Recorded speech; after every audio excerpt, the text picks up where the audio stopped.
నమస్కారం. ఈరోజు దేశ చరిత్రలోనే సుదీర్ఘమైన దినం. అయితే గత 30 ఏండ్ల మాదిగ రిజర్వేషన్ పోరాట సమితి ఉద్యమానికి నాంది పలికినటువంటి తెలంగాణ రాష్ట్ర ప్రభుత్వం, రాష్ట్ర ముఖ్యమంత్రి వర్యులు రేవంత్ రెడ్డి గారికి ప్రత్యేకమైన ధన్యవాదాలు తెలియజేస్తున్నాం. గతంలో 1994లో కోట్ల విజయభాస్కర్ రెడ్డి గవర్నమెంట్లో నిజాం కాలేజ్ గ్రౌండ్లో ఒక 1,00,000 మందితో ఒక సభ జరిగింది. ఆ సభకు కోట్ల విజయభాస్కర్ రెడ్డి గారు, సదాలక్ష్మి గారు ఇది ముఖ్య అతిథులుగా రావడం జరిగింది. ఆ సభలో ఈ యొక్క అంశాన్ని, అంటే దక్షిణాది రాష్ట్రాల ఆది జాంబవ అరుంధతుల సమాఖ్య అనే ఆర్గనైజేషన్ పేరు మీద కీర్తిశేషులు నాగర్ కర్నూలు మాజీ ఎంపీ మందా జగన్నాథం గారి నాయకత్వంలో ఆ సభ ఏర్పాటు చేయడం జరిగింది. ఆ సభలో మొత్తం విషయము ఇట్లా నష్టం జరుగుతుంది మాదేలకనే అనే విషయాన్ని కోట్ల విజయభాస్కర్ రెడ్డి దృష్టికి తీసుకొచ్చినప్పుడు అతను ఆ సభలో మాట్లాడుతూ, మీరు ఒక 10 మంది బృందం మా సీఎం క్యాంప్ ఆఫీస్కి వస్తే దీన్ని డిస్కషన్ చేసి ఈ యొక్క సమస్యకు పరిష్కార మార్గము చేద్దామని ఆ రోజునాడు ఆ సభలో చెప్పడం జరిగింది. అంటే మొదట ఎస్సీ వర్గీకరణ సమస్యను కాంగ్రెస్ ప్రభుత్వం లోపలనే కాంగ్రెస్ ప్రభుత్వం దృష్టికే వచ్చింది. తుదకు 30 ఏళ్ళ తర్వాత సుదీర్ఘమైనటువంటి 30 ఏళ్ళ ఈ యొక్క ఉద్యమానికి నాంది పలికినటువంటి ప్రభుత్వం కూడా కాంగ్రెస్ ప్రభుత్వమే. అందుకు మేము ప్రత్యేకమైన ధన్యవాదాలు తెలంగాణ ప్రభుత్వానికి, తర్వాత రాష్ట్ర ముఖ్యమంత్రి వర్యులకు తెలియజేస్తూ ఉన్నాం. సుప్రీంకోర్టు జడ్జిమెంట్ వచ్చిన 1 గంట లోపే మన రాష్ట్ర ముఖ్యమంత్రి వర్యులు స్పందించి ఒక నిర్ణయం తీసుకొని దేశంలోనే మొట్టమొదటిగా ఈ రాష్ట్రంలో ఏబిసిడి వర్గీకరణ చట్టాన్ని తీసుకొస్తామని చెప్పడం జరిగింది. తర్వాత మరుసటి రోజే మరి ఉత్తమ్ కుమార్ రెడ్డి నేతృత్వంలో ఒక ఉపసంఘం ఏర్పాటు చేయడం జరిగింది. దాని తర్వాత ఉపసంఘము షమీర్ అఖ్తర్ కమిషన్ ఏర్పాటు చేసి ప్రజలకు ఒక టైం ఇచ్చి, ఒక 45 రోజులు టైం ఇచ్చి మొత్తం కూడా అందరితో అభిప్రాయ సేకరణ చేసి తుది దశకు తీసుకొచ్చి ఈరోజు తెలంగాణ అసెంబ్లీలో మరి ఈ యొక్క మాదిగలకు ఒక చట్టాన్ని తీసుకురావడం జరిగింది. మరి ఇది చాలా ఆనందకరమైనటువంటి విషయం. సామాజిక న్యాయం ఈ దేశంలో మొట్టమొదటిగా తెలంగాణ నుంచే మాదిగలకు సామాజిక న్యాయం జరిగింది. తర్వాత ఈ సందర్భంగా మరి చాలా 30 ఏళ్ళ నుంచి పాత్రికేయులు మా ఒక ఉద్యమాన్ని రాసి ఒక 30 ఇయర్స్ రాశాను. వాళ్ళకు కూడా మేము పాత్రికేయులకు కూడా మేము రుణపడి ఉన్నాం. ఈ యొక్క ఉద్యమం చేసిన పాత్రికేయులు మాకు సపోర్ట్ చేయకపోతే ఈ ఉద్యమం ఇంత ఉధృతం అయ్యేది కాదు. కాబట్టి మీ యొక్క పాత్రికేయులకు, తర్వాత ఎలక్ట్రానిక్ మీడియాకు, ప్రింట్ మీడియాకు అందరికి కూడా మీకు కూడా ప్రత్యేకమైన కృతజ్ఞత తెలియజేస్తూ ఉన్నాం. ఈరోజు మాదిగల జీవితాల్లో నిజంగా శుభదినం. ఏప్రిల్ 18 అనేది మా జీవితాల్లో వెలుగునింపే రోజు.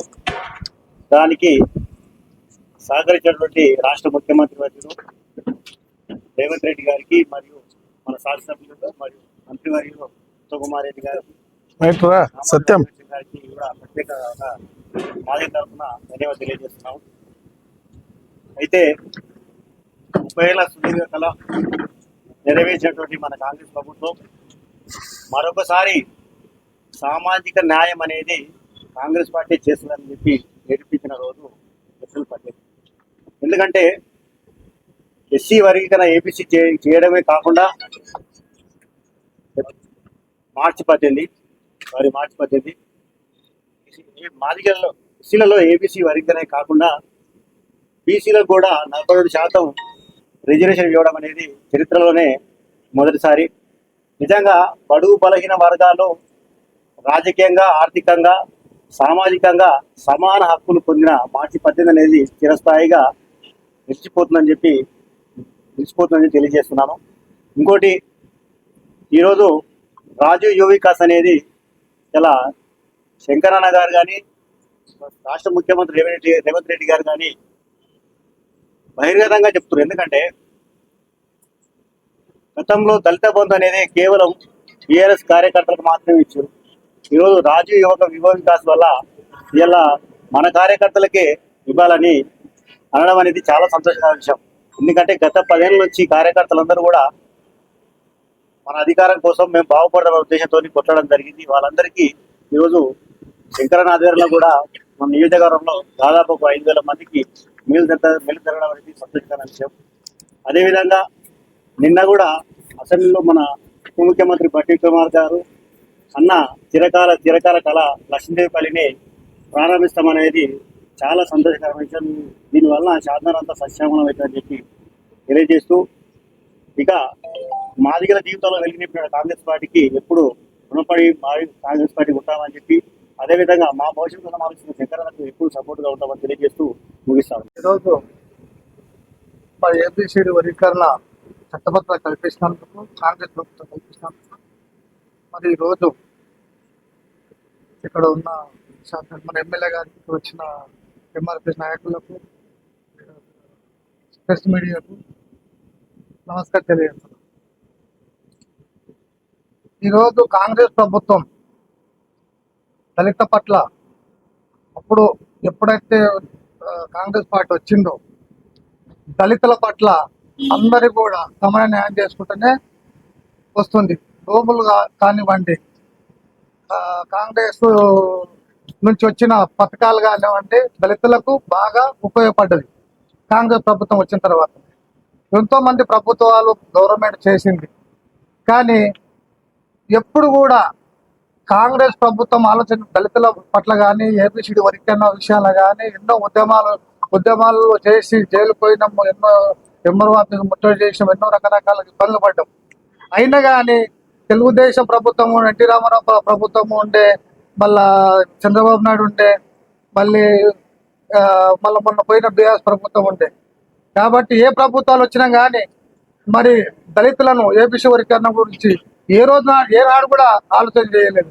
మరి కాంగ్రెస్ ప్రభుత్వము మరి ఏబిసి వర్గీకరణ గురించి చేసినందుకు కాంగ్రెస్ ప్రభుత్వానికి, రేవంత్ రెడ్డి గారికి, మన అన్న శంకరన్న గారికి కృతజ్ఞతలు తెలియజేస్తున్నాం. ఎన్నో ఏళ్ళుగా కొట్లాడిన తెలంగాణ ఎంఆర్పిఎస్ ఉద్యమాల్లో పనిచేసిన వాళ్ళందరూ గుర్తించినందుకు మన రేవంత్ రెడ్డి అన్నకు నమస్కారం తెలియజేస్తున్నాం. ధన్యవాదాలు. గత 30 ఏళ్ల నుండి ఎస్సీ వర్గీకరణ పోరాటం చేస్తుంటే గత ప్రభుత్వాలు మాల మాదిగలు మీరు తన్నుకుంటే మేము చూస్తుంటాము, ఓట్లు మీరు తన్నుకుంటే ఓట్లు అనేది ఎవరి వారే పాలించుకునే ఆ స్టైల్లో వెళ్ళేది. కాబట్టి మన సీఎం రేవంత్ రెడ్డి గారు జెడ్పీటీసీ నుండి మొదలుకుంటే సీఎం వరకు మాదిగలకు ఆయన అండ ఉన్నారు. మాదిగలకు సీఎం వరకు, జెడ్పీటీసీ నుండి ఎమ్మెల్యే ఎంపీ వరకు మాదిగల గిట ఆయన పూర్తి మాదిగల గిట సీఎం గారికి పూర్తిగా అండ ఉన్నారని తెలియజేస్తున్నాము. కనుక ఇప్పుడు మాదిగలకు మాలలకు కాకుండా 59 ఉపకులాలకు న్యాయం జరిగిందని మేము గర్వంగా చెప్తున్నాము. మాదిగ కళ్ళల్లో పండుగ ఒక దసరా సంక్రాంతి లాగా కళ్ళల్లో చాలా పండుగ కనబడుతుంది. కనుక ఇక ముందు ఈ వర్గీకరణ విషయంలో జాబులు గిట్ట, రాజకీయంగా గిట్ట, ప్రతి విద్యా రంగాల్లో, రాజకీయ రంగాల్లో, అన్ని రంగాల్లో మాకు సమన్యాయం జరుగుతుందని మేము సంతోషం వ్యక్తం చేస్తున్నాము. Thank you. చాలా సంతోషం. ఈ యొక్క ఎస్సీ వర్గీకరణ చట్టభద్రత కల్పించినందుకు ఈ యొక్క సమావేశంలో రాష్ట్ర ముఖ్యమంత్రి వర్యులకు, ఉపసంఘం చైర్మన్ గారికి ఇవాళ ఈ యొక్క అభినందనలు తెలియజేయడానికి, మాదిగ ఎస్సీ వర్గీకరణ లబ్ధి పొందుతున్న నాయకులందరికీ, ఈ సమావేశానికి ఇచ్చేసినటువంటి గౌరవ పత్రికా సోదరులందరికీ నమస్కారాలు. ఈ తెలంగాణ రాష్ట్రం మనందరికీ తెలుసు. తెలంగాణ రాష్ట్ర లక్ష్యం ఒకటే, అణగారిన వర్గాలకు కానీ, బడుగు బలైన వర్గాలకు కానీ కాంగ్రెస్ పార్టీ ఎప్పుడు అండగా ఉంటుంది. కాబట్టి మిత్రులు సిద్ధార్థన చెప్పినప్పుడు ఈ రాష్ట్రంలో ఎస్సీలు కొన్ని ఉపకులాలన్నీ కూడా వివక్షత గురవుతున్నాయని చెప్పి ఎస్సీ వర్గీకరణ సాధించుకోవాలనే ఒక ఆలోచన పుట్టిన తర్వాత ఈ ఎస్సీ వర్గీకరణ జరగాలని గ్రామంలో ఎన్నో ఉద్యమాలు జరిగినాయి. ఇవాళ ఏ పార్టీ కూడా ముందుకు రాక ఎంతోమంది అణచివేత గురైనరు, ప్రాణాలు కూడా కోల్పోయారు. కానీ ఇవాళ రాష్ట్ర ప్రభుత్వం ఎన్నికలలో ఏదైతే చెప్పినరో మా ఆది నాయకుడు అనుకోండి, మా ఏఐసిసి అధ్యక్షులు అనుకోండి, మల్లికార్జున ఖార్గే గారు చేవెళ్ళ బహిరంగ సభ సాక్షిగా ఎస్సీ వర్గీకరణ సాధించి పెడతాం, తప్పకుండా చేసి తీరుతామని చెప్పి పెద్ద నాయకులు చెప్పడం జరిగింది. కాంగ్రెస్ పార్టీ చెప్పింది చేస్తుంది కాబట్టి కాంగ్రెస్ పార్టీ ఉన్నదే ఇలా అణగారు వర్గాలను అండగా ఉండాలనేదే ఈ పార్టీ సిద్ధాంతం. కాబట్టి ఇవాళ చిక్కు సమస్య మీ అందరు తెలుసు, పంజాబ్లో జరిగిన సమస్య. ఆ రోజు సుప్రీంకోర్టు జడ్జిమెంట్కు వ్యతిరేకంగా 7 మంది జడ్జీలతోని సుప్రీంకోర్టులో ఈ కమిషన్ వేస్తే దాంట్లో 6 మంది కూడా జడ్జిమెంట్ ఇవ్వడం జరిగింది. జడ్జిమెంట్ ఇచ్చిన వెంబడే మన రాష్ట్ర ముఖ్యమంత్రి బడుగు బలైన వర్గాల ఎస్సీ ఉపకులాలకు సంబంధించిన ఆశాజ్యోతి మన రేవంత్ రెడ్డి గారు. కాబట్టి ఒక ఉన్నతమైన సామాజిక వర్గంలో పుట్టిన బిడ్డ అయినప్పటికీ గ్రామాలలో ఒక పెద్ద మాట మాట్లాడతారు. మనం బావుల కాడ కలిసి ఉండే వాళ్ళం, మాదిగ బిడ్డలము, రైతాంగం చేసే కాపు బిడ్డలైన ఒక అవినాభావ సంబంధం, ఆత్మీయ సంబంధం ఉంటుంది మనకని చెప్పి కూడా ఒక ముఖ్యమంత్రి స్థాయిలో కూడా చెప్పడం జరిగింది. నేను సాక్షాత్తు ఆ యొక్క సభలోనే ఆగస్టు 1 నేను ఆ సభలో నేను కూడా శాసనసభ్యుని. కాబట్టి మా నాయకుడు, మా మంత్రి రాజనరసింహ గారు అక్కడనే ఉండి జడ్జిమెంట్లో అంతకన్నా ముందు ఒక సీనియర్ అడ్వకేట్లను పెట్టి చిత్తశుద్ధితోని, ముఖ్యమంత్రి గారి చిత్తశుద్ధితోని ఒక స్పెషల్ డెలిగేషన్ పంపి ఢిల్లీకి ఒక మహోన్నతమైన సుప్రీంకోర్టులో సీనియర్ అడ్వకేట్ని పెట్టి చిక్కు సమస్యలను తొలగించడానికి ప్రయత్నం జరిగింది. ఆ రోజు జడ్జిమెంట్ వస్తే రాష్ట్ర ముఖ్యమంత్రి వర్యులు మిగతా బిజినెస్ అంతా పక్కకెట్టి, సోదరులు గమనించాలి, శాసనసభ బిజినెస్ అంతా పక్కకెట్టి ఎస్సీ వర్గీకరణకు పూర్తి మద్దతు ఇవ్వడం, తీర్మానం చేయడం, చట్టభద్రత చేయాలని సాక్షాత్ శాసనసభలోనే 1 గంట కూడా ఆలస్యం చేయకుండా చెప్పడం జరిగింది. ఇంత గొప్ప నాయకుడు, ఇది నిజంగా కూడా తెలంగాణ ప్రజలకు ఏదైనా తెలంగాణ ఎందుకు తెచ్చుకున్నామంటే తెలంగాణ గిందుకు తెచ్చుకున్నాం, దోసుకోవడానికి కాదు, దళితుని ముఖ్యమంత్రిని చేస్తానని మోసం చేసినందుకు కాదు. ఇలా దళితులకు మంచి జరుగుతుంది ఈ ఎస్సీ వర్గీకరణ వల్ల. కాబట్టి ఆయన చేయగలిగింది, ఆయన చేతులు ఉన్న అధికారాన్ని చట్టభద్రత చేయడం. మొన్న మా సురేందర్ అన్నట్టు 18 తారీఖు, మార్చి 18 తారీఖు ఇలా ఎస్సీ వర్గీకరణ శిలాశాసనంగా తీర్చిదిద్దడం జరిగింది. కాబట్టి మనం ఒక్కరే అడుగుతా ఉన్నాం, ఇలా ఆనాడు ఈనాడు ప్రజలకు అవసరం ఉన్నదే కాంగ్రెస్ పార్టీ ఇంటది చేస్తుంది. ఇవాళ కొన్ని పార్టీలకు అప్పుడప్పుడు ప్రజాస్వామ్యంలో కొందరు అధికారాన్ని అంటగడతారు, అధికారాన్ని అంటగట్టి ఆగమాగం అయిపోతూ ఉంటారు. మీరు కూడా గ్రామ స్థాయిల నుంచి కూడా వాస్తవాలు గ్రహించాలి. అలా దళిత బిడ్డలందరూ కూడా మంచేది చెడేది, ఏ పార్టీ మంచి చేస్తుంది, ఏ పార్టీ నాయకుడు ఏం చేస్తున్నాడు మీ అందరు తెలుసు. సోనియా గాంధీ చేతిలో ఉన్ననాడు మనకు తెలంగాణ ఇచ్చేది, తెలంగాణ ఇస్తే ఎలా మన లాగమాగం చేసిరు.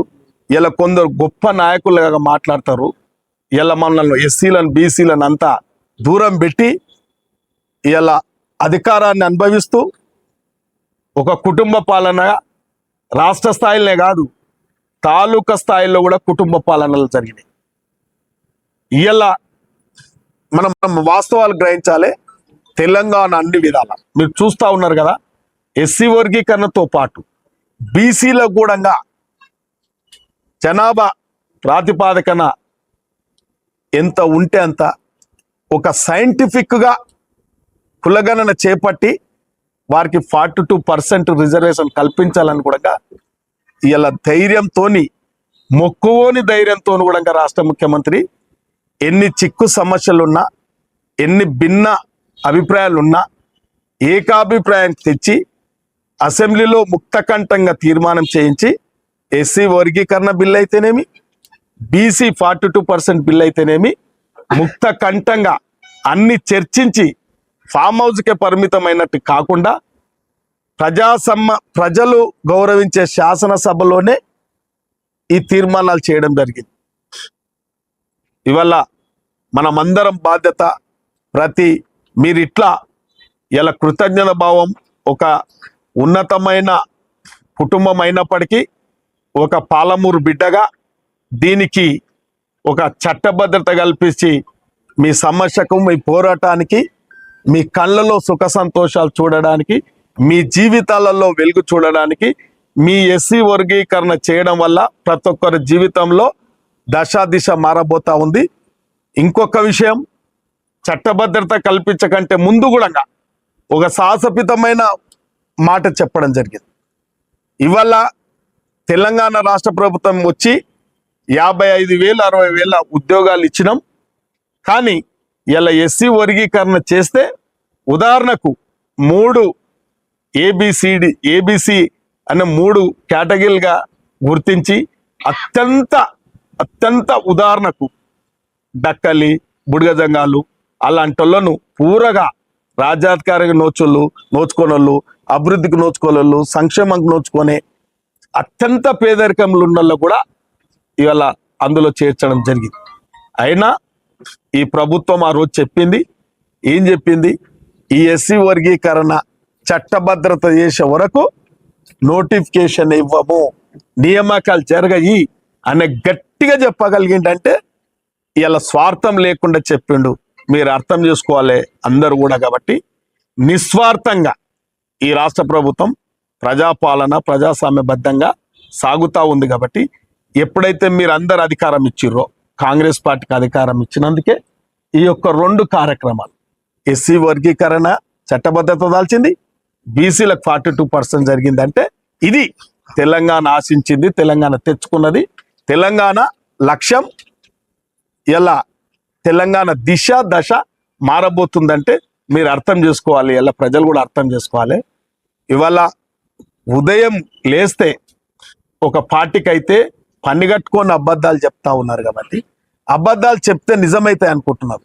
ఒకసారి తెలంగాణకు అందరు సహకరించి తెలంగాణ తెస్తే ఎన్ని అబద్ధాలు చెప్పిండ్రు, ఎన్ని మోసాలు చేసారు, ఎన్ని దగాలు చేసిర్రు, ఉపనార్థాలు పెడతా ఉన్నారు. ఇలా వాస్తవం అనండి, నిజం మాట్లాడండి. ఇప్పటికైనా మీరు అర్థం చేసుకోండి, కాంగ్రెస్కి అధికారం ఇస్తే ఏం చేసిందని. ఇలా మన బడుగు బలైన వర్గాలలో ఒక దిశ మారబోతుంది. కాంగ్రెస్ పార్టీ యొక్క నైజాం, కాంగ్రెస్ పార్టీ సిద్ధాంతం పేదల కండగలను నిలిచబడే ఈ యొక్క పార్టీని మీరు ఆదరించాలి. రేవంత్ రెడ్డి గారిని, ముఖ్యమంత్రి గారిని కూడా ఆదరించాలి. మీరు ఇవాళ రాజనరసింహన్న గారు కానీ, ఉత్తమ్ కుమార్ రెడ్డి గారు కానీ ఒక నిష్పక్షపాతంగా ఈ వర్గాలకు న్యాయం జరగడం జరిగింది. కాబట్టి నేను నియోజకవర్గం తరపున ఇలా ఎస్సీ వర్గీకరణ లబ్ధి పొందుతున్న కులాల తరపున, బీసీ కులాల తరపున నేను రాష్ట్ర ముఖ్యమంత్రి గారికి, ఉత్తమ్ కుమార్ రెడ్డి గారికి, రాజనరసింహన్న గారికి, మల్లికార్జున ఖార్గే గారికి, రాహుల్ గాంధీ గారికి నేను కృతజ్ఞతలు ఈ నియోజకవర్గం తరపున, మీ తరపున, అందరి తరపున ఇలా ఆనందంగా కృతజ్ఞతలు చెప్పడం జరుగుతుంది.